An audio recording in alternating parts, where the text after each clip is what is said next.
Welcome back to Out of Frame with Selly and Los. I'm Los. And I'm Selly. We're one couch, one cat, one kitty litter box, and our big ass TV, and we watch shows focusing on our what? Our latest hyperfixation. So anyways, today is Mother's Day. Happy Mother's Day to all the moms out there, to all those playing mother type roles, to the dog mom, to the cat moms, to the plant moms. Thanks for all you do. Los, you really outdid yourself today for Mother's Day. Thank you. Yeah, we had a really great time. Lots of family time. Had our moms over, and Los got me a book that I've been wanting from Red Leaf Ranch. I'm super excited to get into it because Los and I love gardening. Do they have like a YouTube channel or something? Yeah, they have a YouTube channel at Red Leaf Ranch. And yeah, I'm super excited to get into it. Los and I love gardening. Do you want to show that? Yes. This was my Mother's Day gift. One of them. He got me many. And we also had an awesome paint session with the moms, his dad, and the twins. And we just got a really great memory out of that, all like painting one subject together and all had different interpretations. That was super fun. Anyways, we've been super behind. We haven't done a recap. I mean, no one is really waiting for this, if we're being honest. But either way, we're excited to do a recap of episodes 2 and 3. And then tonight we'll watch episode 4. So the reaction will be of episode 3. We did a recap of 2. No, we didn't. Oh, we didn't. No, we haven't done a recap of 2. Really Yeah, we're really behind. Again, nobody's waiting, but we feel the pressure. The Chisme is waiting. It's hot. We want to talk about it. Yeah, true. Yep. There's a lot of stuff going on in the show, and it's insane. It's exciting. Can't wait to get right into episode 4. Let's jump into the recap, right? Sure, let's do it. Okay, so I'm gonna set it up to just walk through each episode of recap for each one, and we'll talk about the theories. The Chisme. First. Oh yeah, first we're drinking our coffee.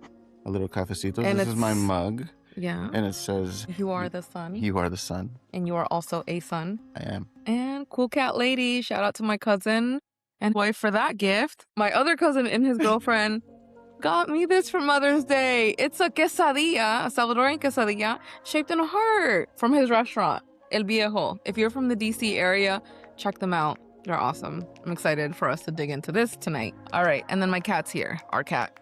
Jeez. Okay. Let's jump into the recap. So let me just run through it. Okay.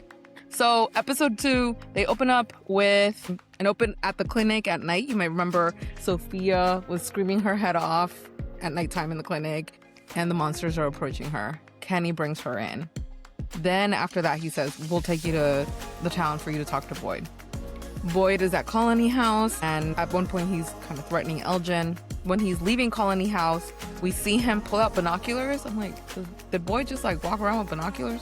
But anyways, he pulls them out and he's looking at the motel. We see a bloody bag hanging from the motel. Everybody assumes it's Jim in that moment, right? Well, at least the audience does. Then we pan over. Boyd is trying to pull down the bag. Then Julie and Ethan walk over to the barn and they see, unfortunately, Jim hanging from the barn. Upside down, yeah. Upside down. The acting in that moment from Julie's actress, really great. Wow. And Tabitha as well. The way she broke down, really stellar acting. I felt it. We cried. I mean, we recorded a reaction of those episodes. They're not going to be uploaded because it's a lot of work to edit. But genuinely, I was crying. Those episodes were incredible. So I want to talk about something that we saw in the barn. The word, or the phrase rather, knowledge comes at a cost. Yeah.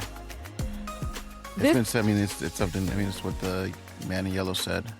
Right, exactly. So this has come up a few times, which infers that there's a transaction where knowledge was gained and something had to be given up as a result. What about the time that he lost Abby? Was the same night. The morning that he lost Abby, the night before he gained the talisman. That's a transaction. Definitely. What other ways do you think this is going to start to show up in season 4? The transaction. We lost Jim. Mm-hmm. And what they just found out, Tabitha and Jade found out, just remembered, that their memories came to that they've been here before, that they've experienced this place before. So them learning that, the exchange was for Jim. Yeah, like what else can happen? Going back to one of the key theories that I believe was that especially with Julie, I think the more she learned, I think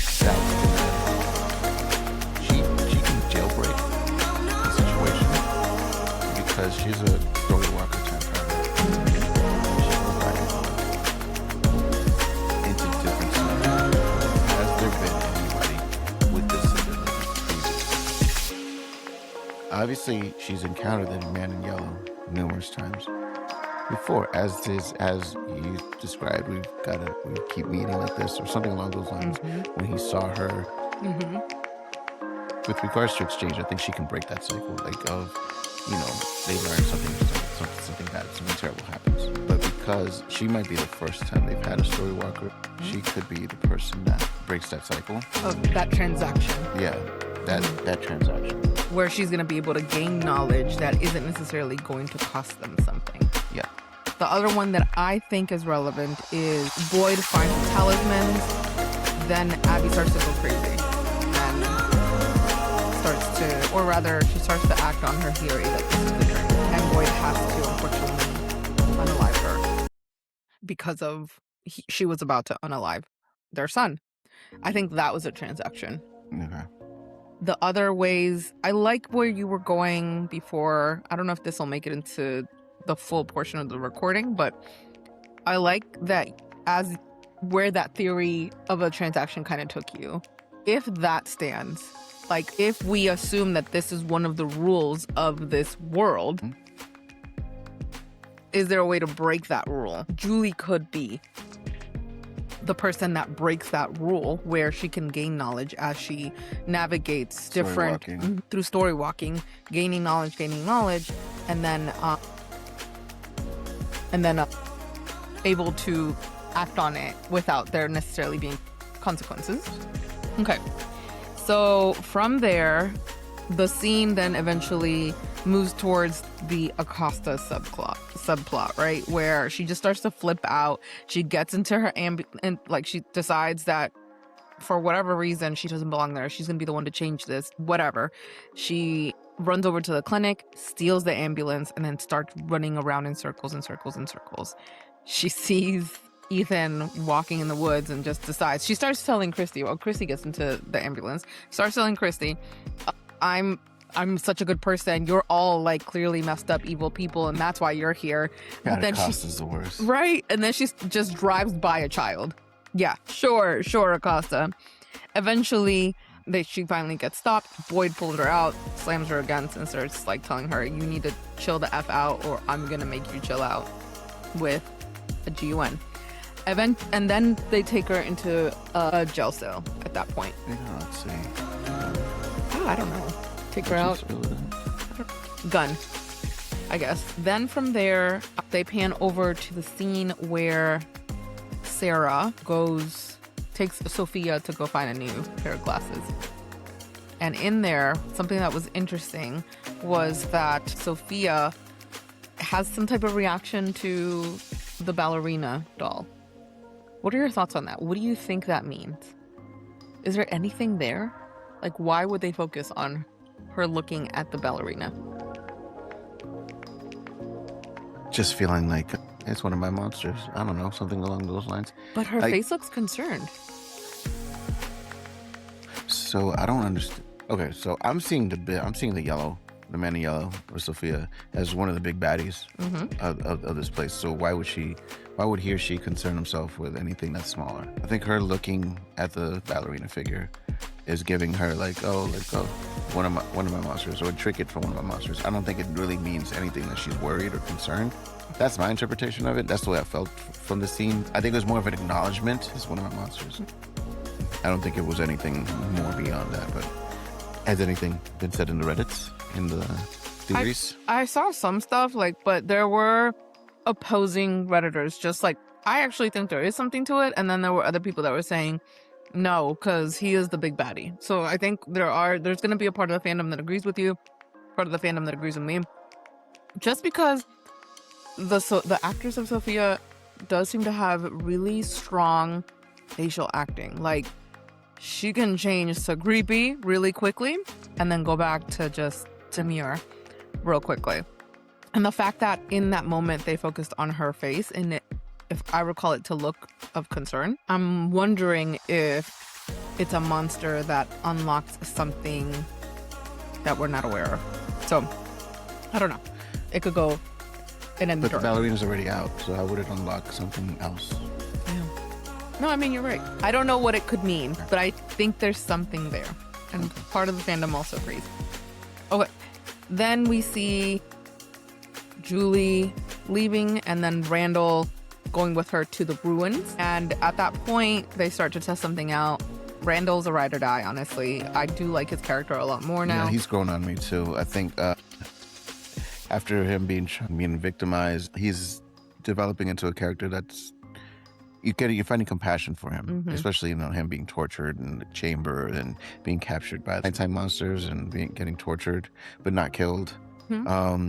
He's grown, and his relationship with Julie, I don't know. I don't think it doesn't seem romantic, but it seems more like protecting, more like older brother energy. His looking out for Julie, I think, is endearing. It's giving his character just a lighter side and more giving us as a viewer, as an audience, something more to cling on to him and actually rooting for him a little bit, because he came in a little rough, but understandably he has very normal reactions to the way things started out for him. And then as things just progressed and he's seeing how effed up this place is, I think he's now understanding it, and I think he's gonna do a lot more to help. Honestly, with him traveling with Julie to the ruins and helping her through her session where she was able to story walk, I think that right there is it just shows that he's gonna play a larger pivotal role in the series, and looking forward to seeing what happens. But there's also the added element of why did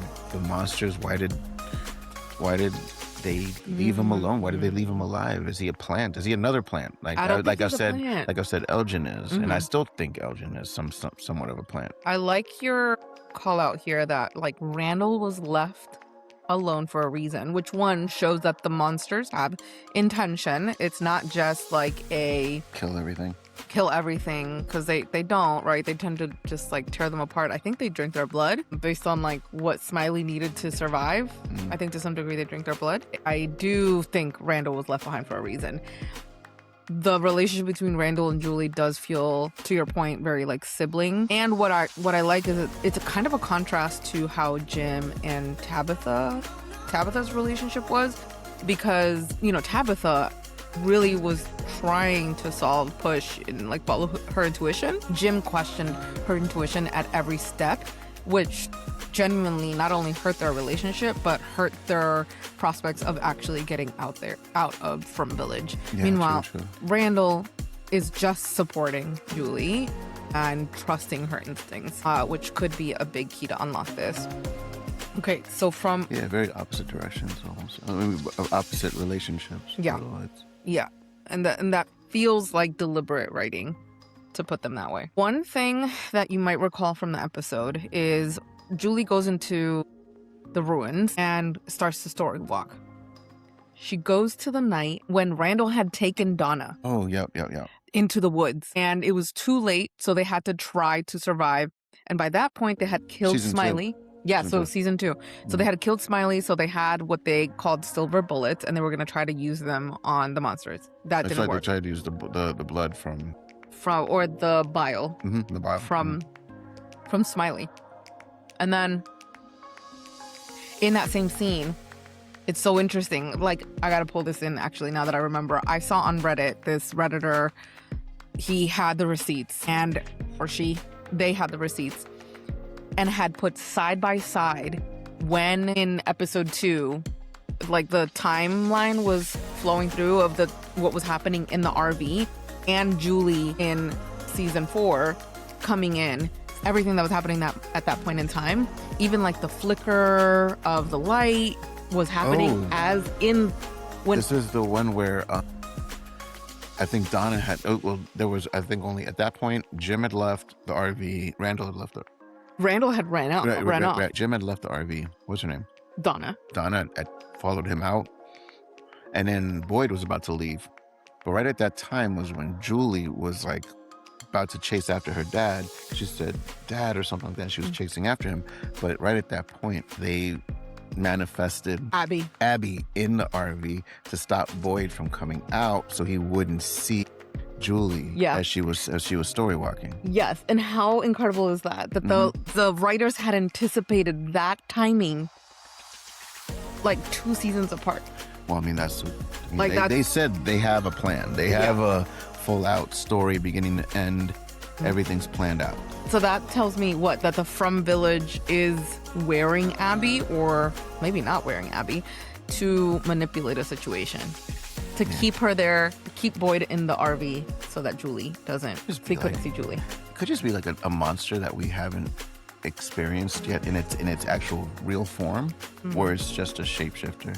I mean, similar to the Man in Yellow. I cannot wait to bring that theory of shapeshifter to you about Man in Yellow, but we'll talk about that shortly. So similar like the Man in Yellow, just a shapeshifter monster that's just out there, and it does what it needs to keep the story going. I don't know. It seems like it's almost, since it's a cycle, it's almost like they're just living through role playing a cycle, and the monsters are playing their part, and they're making sure that the people, the characters that don't know that they're playing a part, making sure that they play their part, and that's what the monsters are there to do. And just make but what do they gain from that?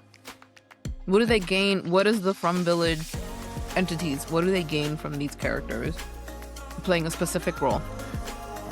Immortality. I'm not idea. There's a theory on Reddit that it's grief.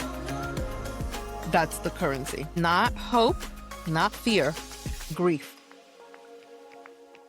Which is why for them, these like family units, like they attack and then break them up that way so that the people still being there, that like left there, interact with their dead loved ones and continuously experience that grief. Damn. It's interesting, right? So if they feed off of grief, so what's happiness? Because there is some level of happiness and gratitude. For example, what was happening with oh my God, I forgot her name. Fatima Fatima and Elgin. No, not Elgin. Yes. No, I'm talking about her fiance.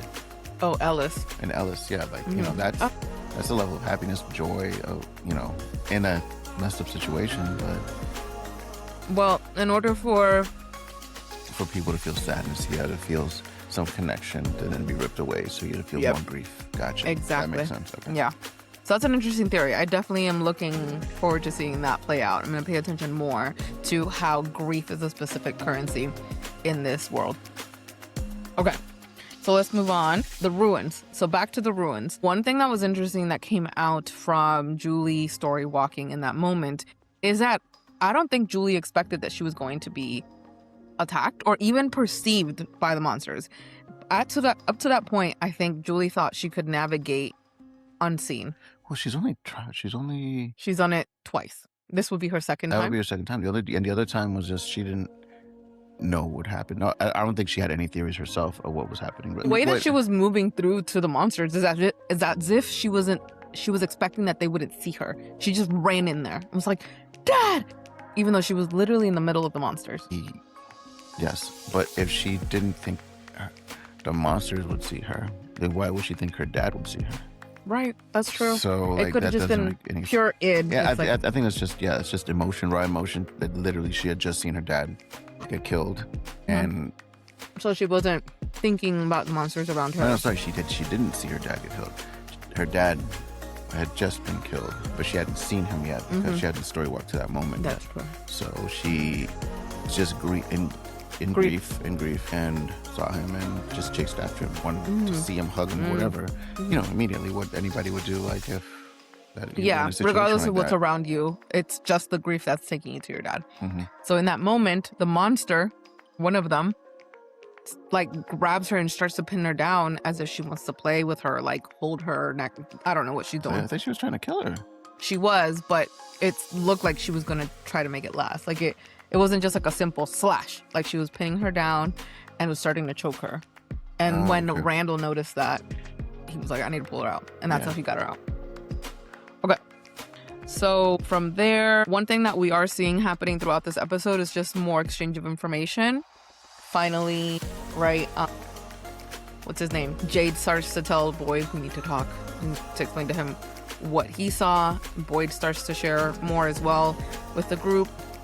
And then as Jade starts to push Tabitha to do something with that information, she lashes out at him and she's just like, absolutely not. Like, you need to leave me alone. It should have been you. All right. So the episode ends with an incredibly touching moment where Ethan, after Acosta and Christy see him walking on the street, starts going towards the RV with his flat backpack because he's going there. He has his drawings in there. No, he's going. It's flat. Now we find out later. It's flat because he's trying to get the radio because he wants to communicate with Thomas.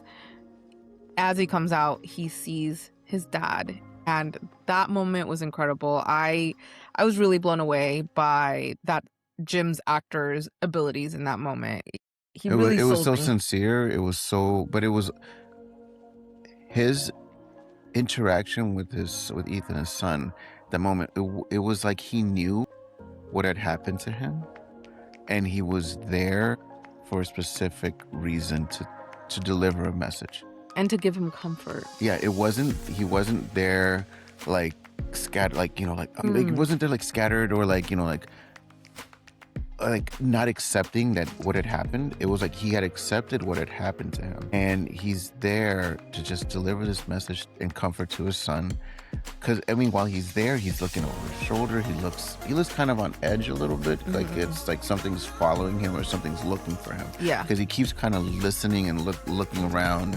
But he's there with a plan. Yeah.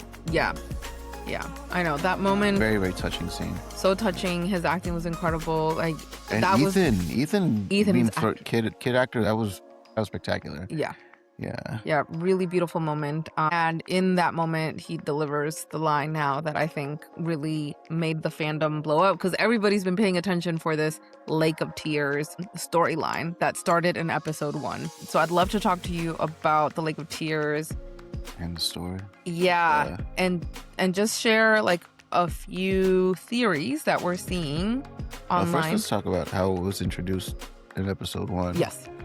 Well, so in episode 1, as the whole show opens up, it's Ethan, Julie, Tabitha, and Jim in the RV, and I think Julie's telling Ethan a story, right? About Norman, and it's these two. Or she's making fun of him. Yeah. And the flight of the Cromenockle. Yeah, and then within it, they're talking about I think Norman dies. Mm-hmm. You remember the rest of it? Yeah. So Julie is playing like with the puppet, the finger puppets, and pretending that Norman dies. Ethan's crying, and then I think in that, it's in episode 2 after he wakes up from the seizure. Actually, I think that's where we see the Lake of Tears reference. But it is related to episode 1 where they talk about Norman. Okay, so let's take it to episode 2 of season 1, where after Ethan has like a little mini seizure because Christy is trying to get him loose from his accident. Yeah, where the thing is jabbed into his leg. When he wakes up from it, he says he has had a dream where Norman has died, but in order to save him, he has to cross the Lake of Tears to like bring him back to life. Bring him back. Yeah, that's right. And that's a specific. And then in that same episode, they pan to a Lake of Tears drawing in Victor's room. Just a bunch of drawings in Victor's room. That's the first time that we're being introduced to a bunch of drawings. It's kids' drawings. At that point, we don't even know that it's Victor, but they show a picture, and the Redditors brought those receipts. They show the picture of like a drawing with tears, a lake, and a big old spider on top of it. From what I've seen, it seems like that spider is like the last boss. The biggest boss? Yeah, the big boss. But we'll see. We'll see how this all unravels and how this shows up. There are a few other drawings that Redditors have picked up on. of a lake where like two separate drawings, I think both in the opening and then in something else, where it kind of looks like it's in a mountain that has an eye, or or like a rock formation that kind of looks like an eye, and there's a lake there. So some Redditors are thinking that that's the Lake of Tears. Okay. Others are thinking that it's underground and that it looks like tears because there's like some type stalagmites, stalactites, something, like yeah, that. Okay. dropping. There's water dropping off of that. Okay. Exactly. There's other theories out there about the Lake of Tears being a metaphor, that it's actually meteorites falling, and it just looks like a Lake of Tears because the meteorites falling. And that's supposed to be some type of big event that helps to unlock the From Village. Meteorites fall where? Into the lake? No, just falling into From Village, like in the sky. And it's just streaking across the sky. Yes. And they look like tears. That's what some Redditors are interpreting. Some vivid imagination. Yeah, I mean, that's one of them. I don't know how meteorites look like tears, but okay, Reddit. Okay, and then others just connect. The final theory I'm seeing on Lake of Tears is that it's an underworld, like it's a representation of the underworld, similar to like Greek mythology. And it just represents like people that are unalived. Okay. And that the whole From Village, and that's what the Lake of Tears really is. Okay.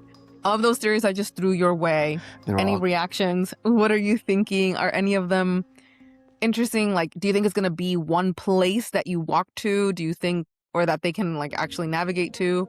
Do you think it's that lake in the mountains? Do you think it's underground? Do you think it's metaphor? No, I think it's going to be an actual lake. Yeah? I mean, yeah. I'll just go with that. I think it's going to be an actual lake, and I think they're going to find it and cross it. Okay. I mean, what they encounter to be able to cross it, to be able to get to that point, it's going to be an adventure. It's going to be. Do you think that'll be maybe season 5? Then, like, they understand where the Lake of Tears is. They know where to navigate, or maybe that could be the end of season 4. I mean, there's a light tower here, so there's light. There's. It wouldn't be near a lake, though. It'd be near... It's near a body of water, period. Yeah. No, it's near a body of water. Lake I guess it depends on how big it is, right? Yeah. Like Lake Michigan would definitely have... Exactly. Okay. Yeah. So... Okay. Interesting. That'll be... I think the end of season 4 will be them walking... Yeah. Like having some type of map that they find to navigate towards the Lake of Tears. Okay.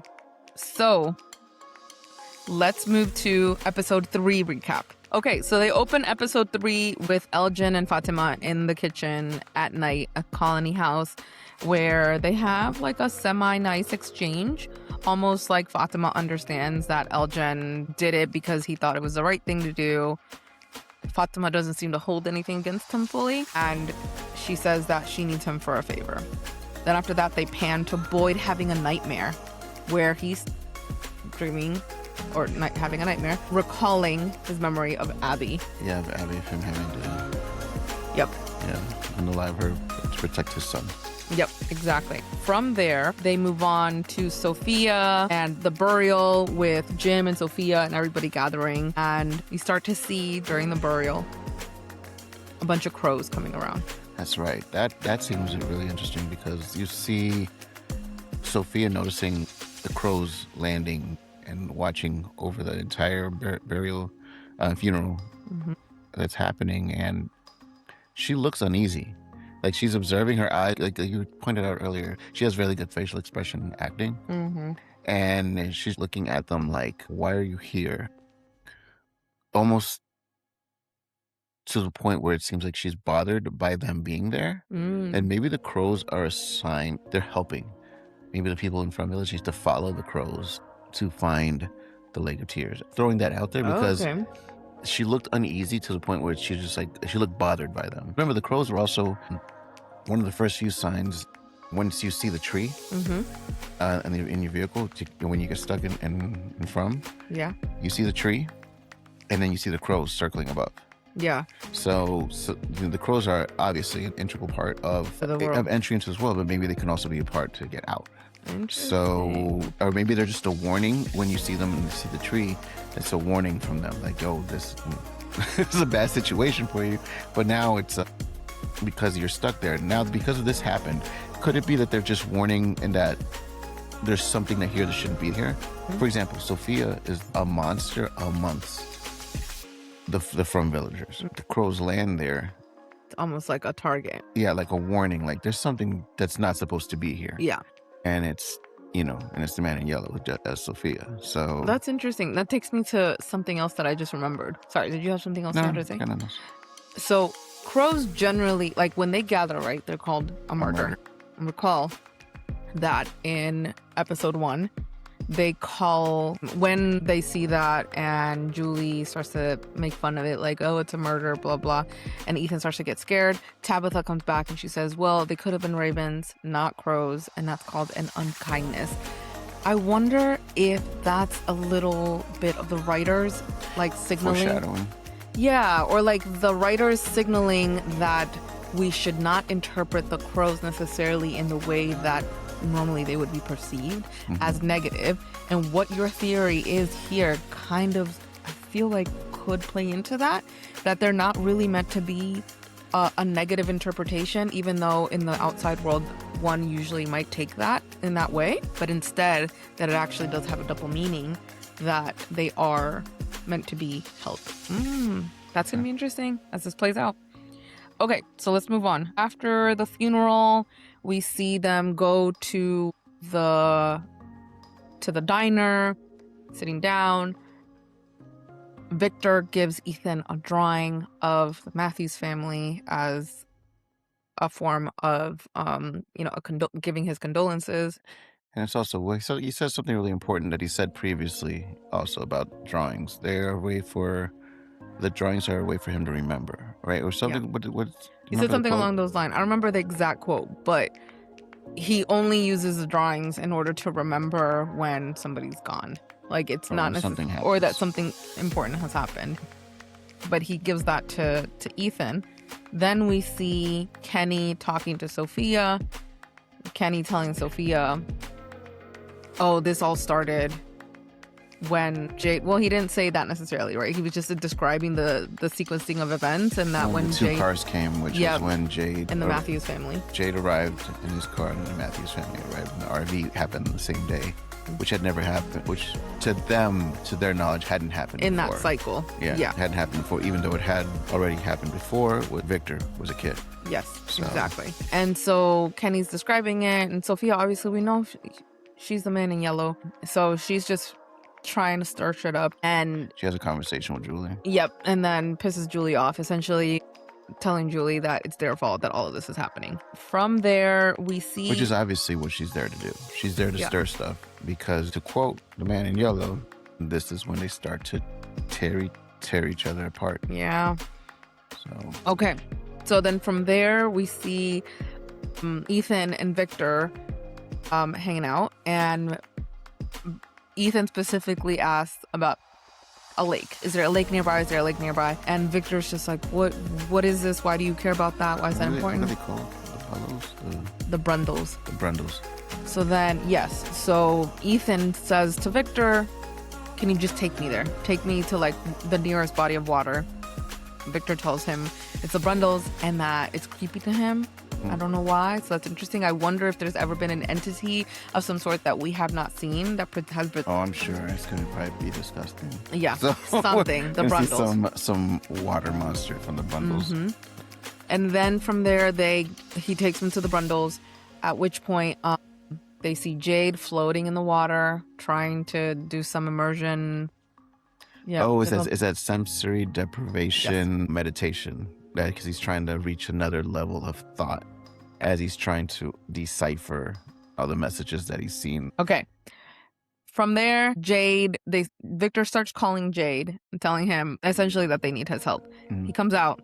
They start walking towards the woods, and in a small like clearing that has like another set of ruins, they stop because Victor sees the man in yellow's clothes. This is where the man in yellow grabbed the suitcase out, unearthed a suitcase, and changed into the clothes and morphed and shapeshifted into Sophia. Yep. And he tucked away his clothes in this area. Exactly. And so at that point, Victor recognizes the clothes and starts to freak out. Definitely unlocked something, some memory, some buried memory that he actually thought wasn't a memory, but something that was not real. Yeah, something that he made up or something along those lines. Because as he sees it, he's like, what does he say? He's like, I didn't think it was real. Yeah. Like, no, like this was, I thought it was just a nightmare, or it was just a dream, something along those lines, where it starts to pull it forward. But what's interesting is that there's definitely been a scene, and I don't know if this was just like a loophole or like a gap in the writing, which I don't think so. The writers are incredibly intentional. But there was last season a screenshot from a Redditor of, what's his name, Victor holding a picture of the man in yellow at some point when he's with his dad. So Victor's seen it in his drawings at some point, like within the recent couple of weeks, but I guess it didn't trigger the memory in the same way. Maybe he just thought it was like a previous like villager. Like he said, he didn't think it was real. He didn't think it was a real thing that he had seen. Yeah. So I think him seeing the clothes triggered something that it was a memory versus something that he imagined that he dreamt. Yep. Mm-hmm. So then at that point, sadly, the Victor soils himself and clearly showing that he's in shock in that moment. Okay. And you can see Jade's concern for him right at that moment. Yeah. Like it looked tender, like his concern. Okay, so let's talk about the man in yellow, because there's so many theories online about who he is, what he is.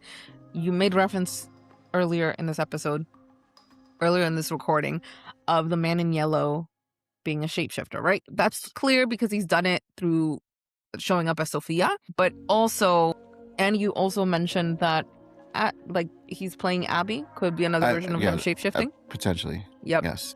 So Redditors think there are so many different theories to talk about, like lore or folklore that exists already in American history around shapeshifters. Specifically, they're thinking about a Native American tribe that has a spider trickster called Iktomi. Please correct me if I'm saying it wrong, YouTube.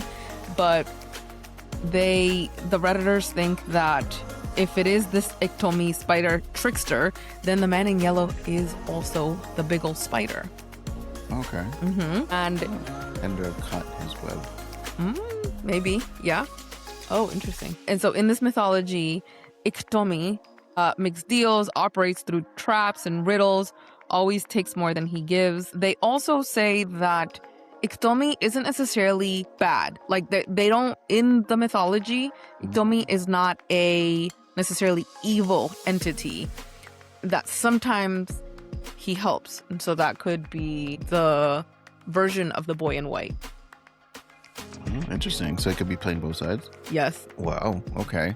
And the damn, goal, that would be right, for the man in yellow to be all these entities. Yeah. But yes, and then there's another folklore that reinforces this. It's Japanese folklore where the kimono lady kind of ties into... Shit, we haven't talked even about the kimono lady, yeah. Right. Where she ties into this, like, Japanese folklore effort called Joro Gumo. And she is half spider, half woman.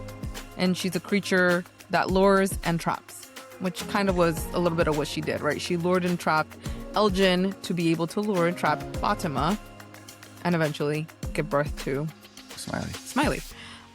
And so that still plays into that same theory of a spider mythology, a spider creature that controls this whole village. At first, I was like, a spider? That's so boring. Like, it can't be that simple. It's just a spider with like web. But if it's tied in this very more complicated and layered way, I could get there. I kind of hope it's not just like the big baddie is a spider. What do you think? I mean, people have been terrified of spiders for eons. So I know, but it feels kind of meh. I think in the end, it could be. I think all these theories are still tying to the fact that the man in yellow is some ancient deal maker that shapeshifts, and maybe its original form is spider-like. I think it's really interesting to see like how they pivot the show from. I mean, I get it. You know, we're looking at monsters and kind of like time travel and mythological stuff, but it's still the show's still kind of based in reality, right? And in the sense of like this is like a really far off, crazy place that all this unique, otherworldly, mystical stuff is happening, but there's still some ground level based for reality. I mean, you can't just like you can't just throw in like there's gonna be fucking superheroes or like like people flying through the fucking air. Like you can't throw in that, but like it'll take you out of that feeling like of that universe. Yeah, and it takes away almost like the fear of it too, because it's like, oh, then it's just becomes like So the mythology it almost becomes like a scary Disney movie. I don't know. Yeah. I don't know. It's just I hope that would obviously they're gonna be really thoughtful with the way they evolve it and the way they reveal everything that's going on, but I hope it's not anything that's too far-fetched or too unbelievable for us as an audience to take in. Like I want it still some reality based situation, folklore, etc. That's great. I hope it goes. It's more elegant. There you go. That's a good way of putting it. Yeah. Okay. I like that.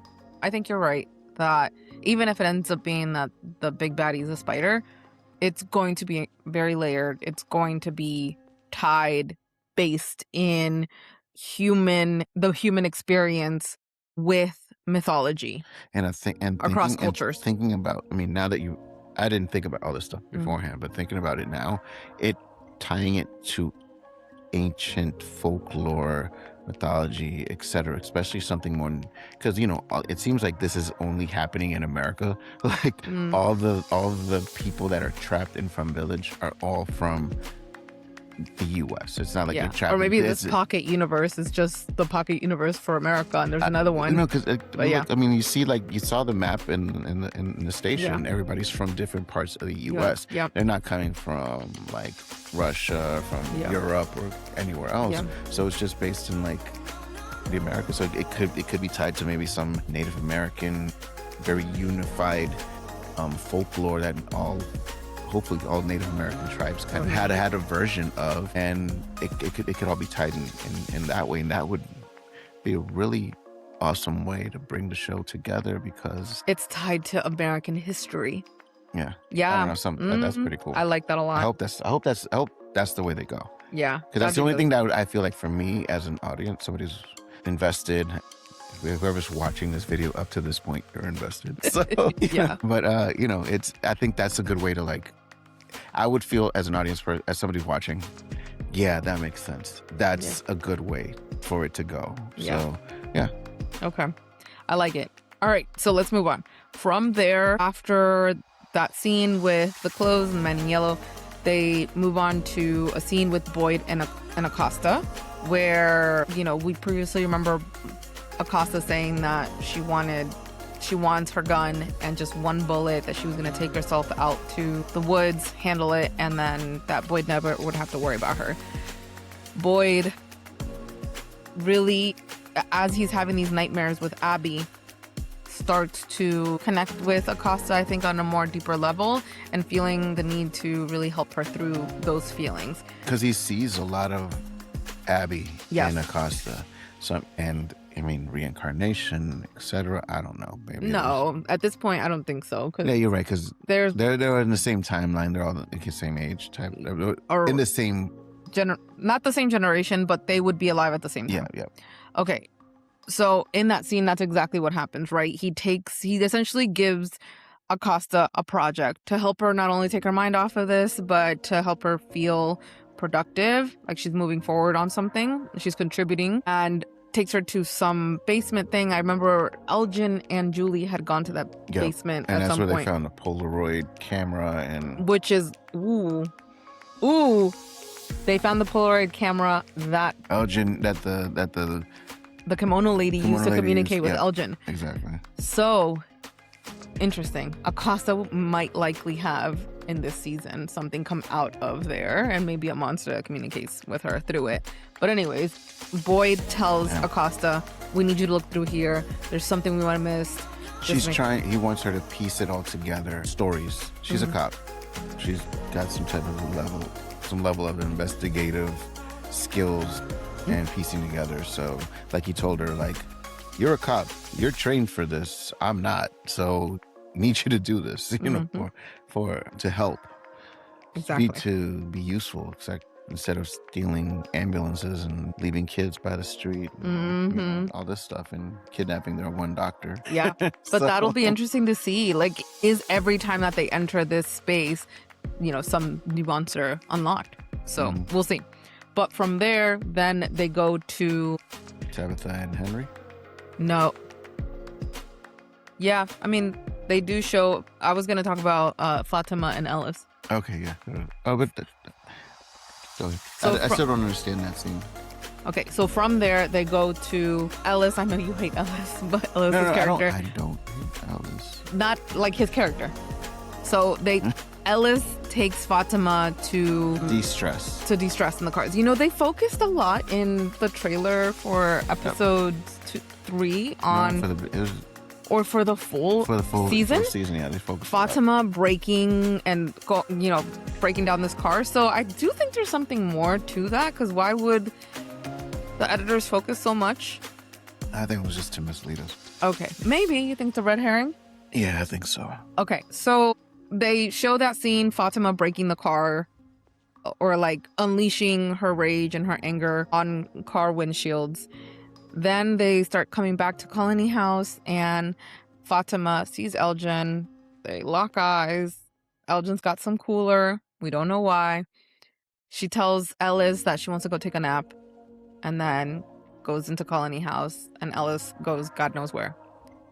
Then Fatima goes into Colony House, and we see Elgin and her in a room with like a big mound of soil. I don't want to dive into this too much, just because I don't understand the ritual too well, and I don't want to mischaracterize it or speak about the ritual incorrectly. But my understanding is that this could be tied to a very cherished Iranian ritual around mourning, and the use of soil as a form of being able to navigate deep trauma.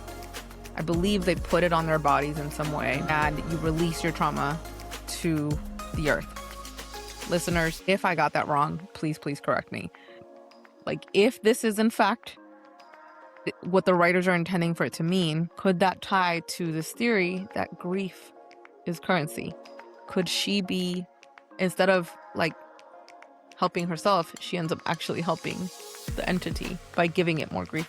Releasing the grief into the ground and into the earth, that could be dangerous in one way. Or is it a way that because she's releasing it, getting it out of herself, they can't feed off of her anymore? So it's two ways to view it, two ways to approach it. Which way they go with it? Is she cleansed from grief? Now is she like a light in this darkness? Or is she feeding the machine that is from? Yeah. And I think one thing that really frustrated you in that moment that I remember is that you were like, why is she doing that with Elgin? Yeah, what? I don't get it. Instead of Ellis. Ellis is her future husband. Why they're married by that point. Oh yeah, you're right. They're married. Why wouldn't she want to share that with him? Why wouldn't she want to tell him, I need your help with this? Assuming that this is the ritual that we think it is. Yeah, assuming. Yeah, ultimately we don't know what they're planning or what conversation they had. What the role of it is. Yeah, what? I saw some Redditors say that they're going to make clay out of it. I did see that, actually. I saw that they're making clay because she's trying to she's going to try to make, because she's an artist, right? Mm-hmm. So she's gonna try to make the monster that she saw when she saw the vision or whatever. Mm-hmm. She's gonna try to like actually recreate it. So why not just draw it though? Don't know. Great question. Okay.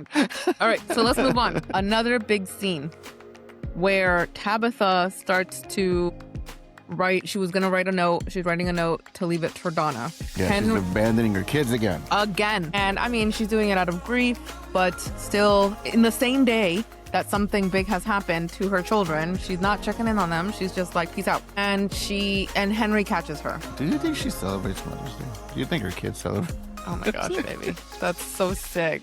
Oh my God. I mean, like, come on now. Like, she's like about to leave. I know. Like, I mean, don't get me wrong. I know she has a lot of grief. I mean, she lost her youngest. No, her youngest, Thomas. Yes. And now she lost her husband. But come on now. You got 2 kids that are like still relying on you, and you're about to dip out on them. Yeah, this is like, oh, this is what I need to do to try to get them out of here. But like, oh, what if you don't come back? Yeah. And Julie has told her before. I think she told her. I'm not sure if she told her or just Jem. But like, you forgot all about us before. Completely. So why are we doing this again? Yeah. And Henry catches her on her way out of Donna's room. And Henry picked up on it immediately. He stuck with her from that point on. He knew something was up, and he just stayed right there with her. Everything where she was going, he walked her back to the house. She was like, we're just gonna walk back home.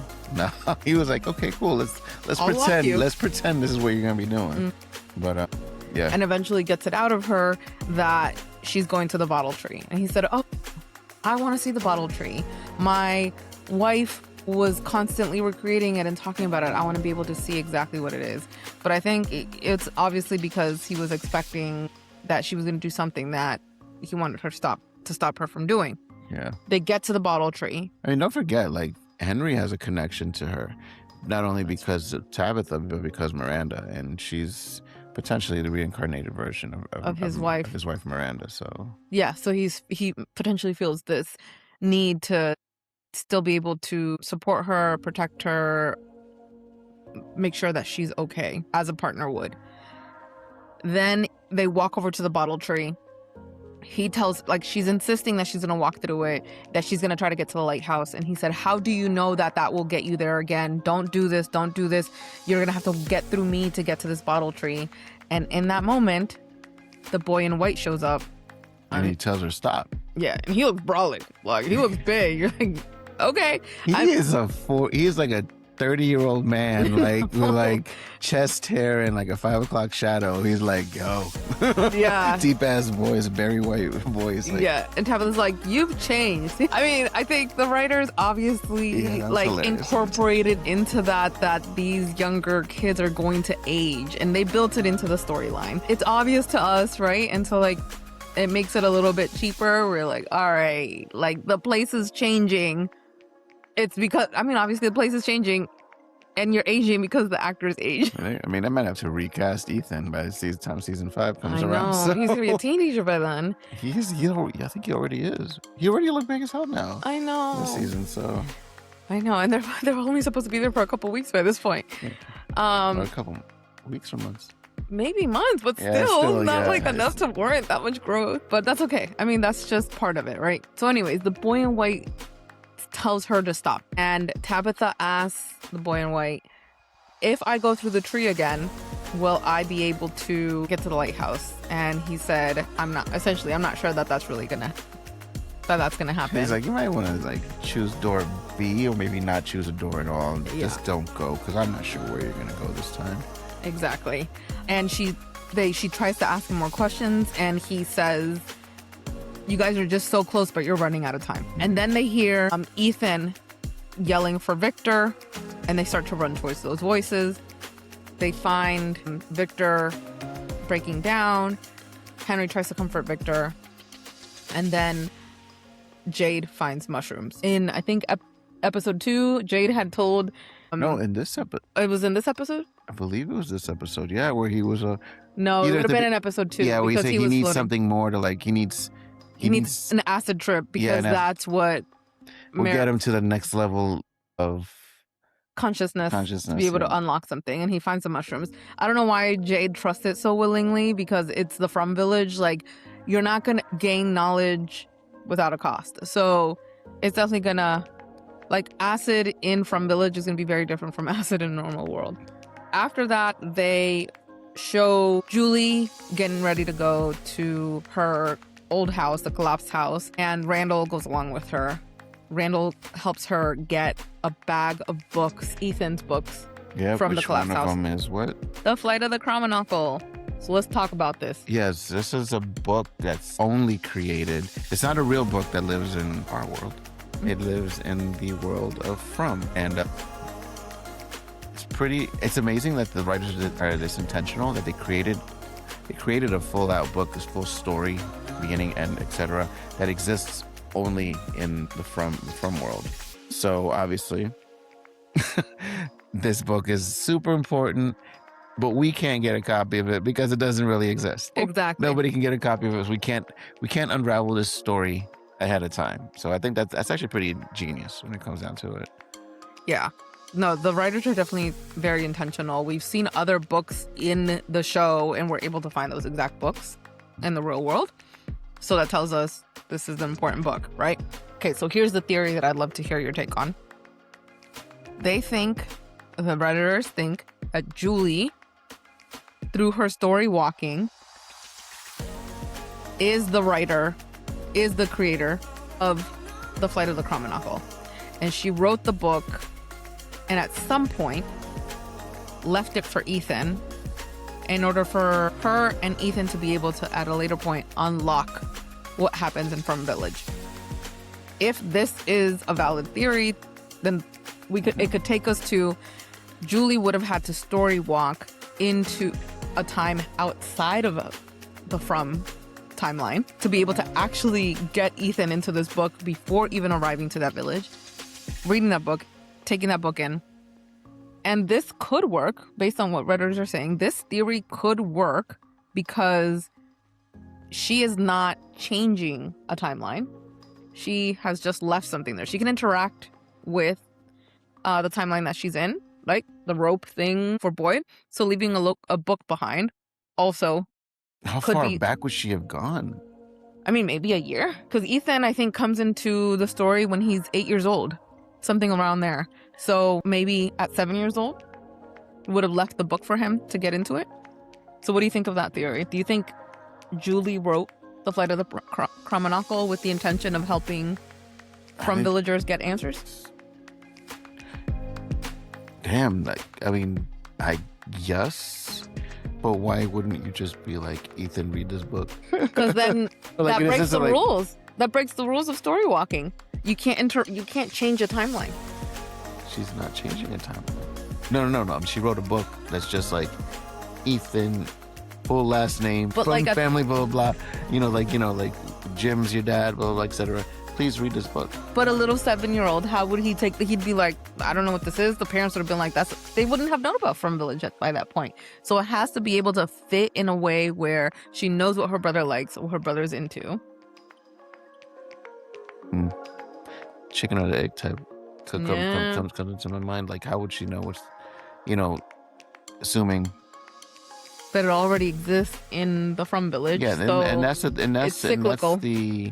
And that's always a conundrum with like time travel. With time travel is like, what happened first? When did you go back to restart the story? Like, how does?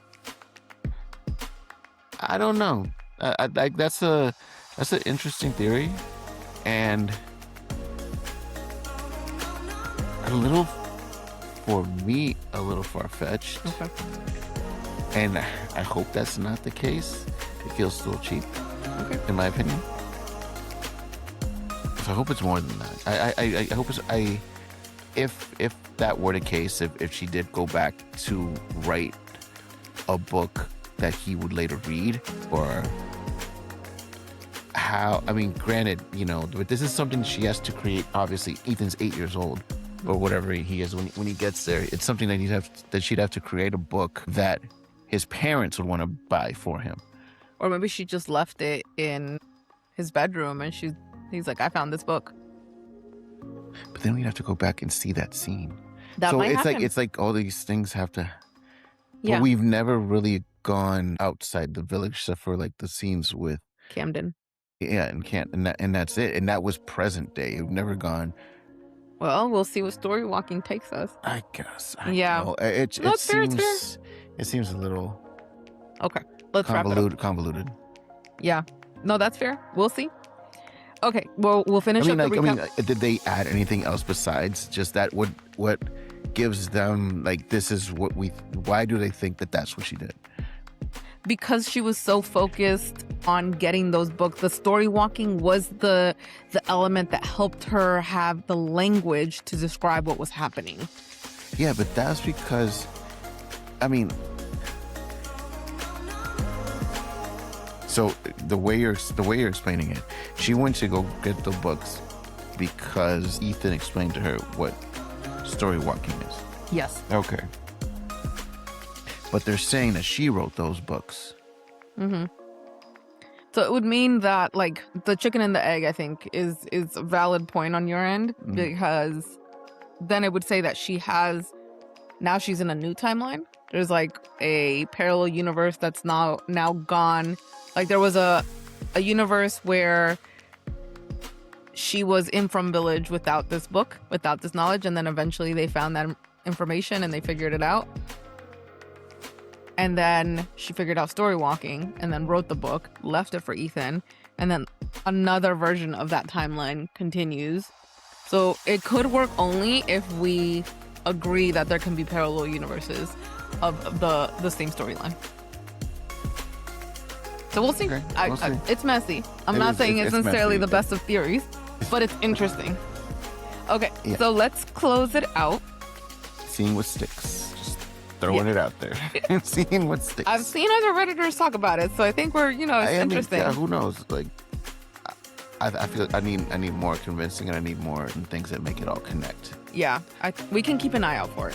So we approach the end of the episode, and we see Boyd sitting down at Abby's grave, talking to her and telling her that, like, to really use her help right now, or something along those lines. Yes, and in that moment, there's like a hand that reaches for him, grabs him, and starts from out of the ground, like some Night of the Living Dead type of thing, coming out and just grabs his arm and just pulls him and pulls his arm into the hole. Yep.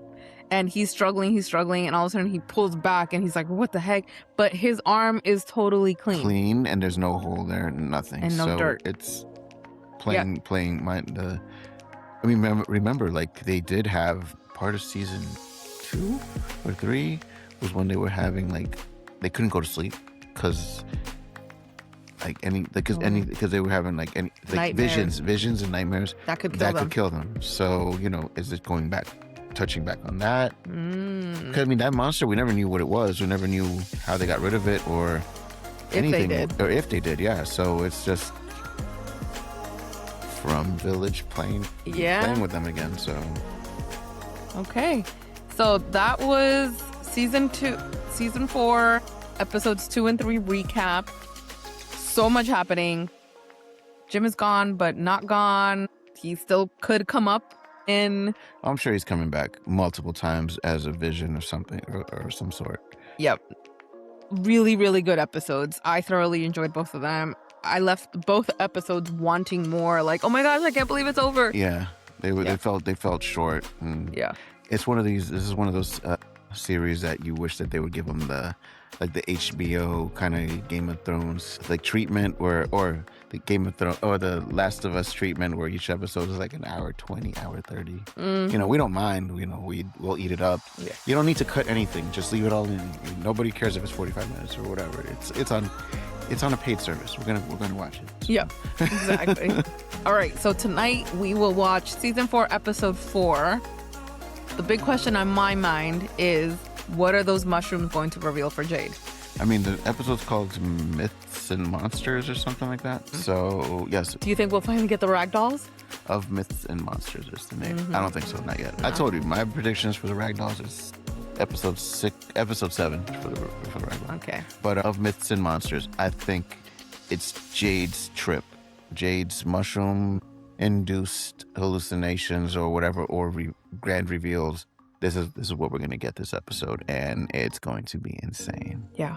So I'm looking excited for forward it. to that. All right, let's wrap up. All right, like and subscribe. I'm Sally. And I'm Los. And this is Out of Frame.